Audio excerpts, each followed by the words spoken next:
Working holiday ang paggunita sa EDSA People Power Revolution sa February 25. Pero kahit may pasok, ilang universidad ang nagsuspindi ng mga klase. May bagong inisyatibo rin ng mga church at civic groups. Ang detalye sa agenda report ni Francis Volve.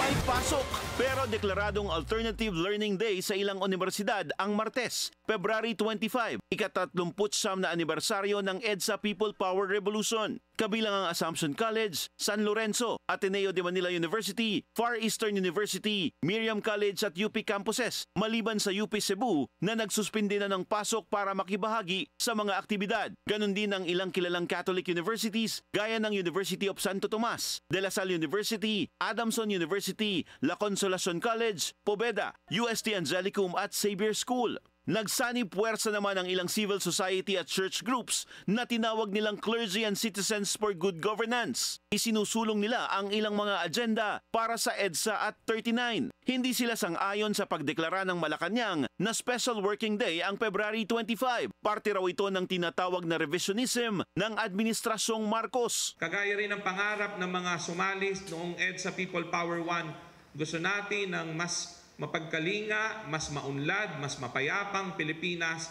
para sa lahat ng Pilipino. Kasi iyon ang nagkulang. Aminin man natin hindi, lahat ng gobyerno pagkatapos ng EDSA People Power 1 nagkulang sa pag-aangat ng kabuhayan ng ating mga kababayan.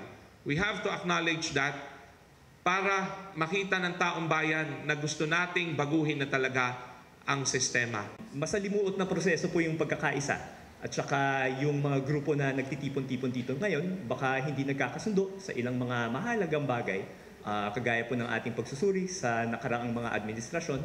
Pero ang pinag-usapan po ngayon ay yung buhay, yung kahalagahan ng buhay ng kahit sinong mamamayan.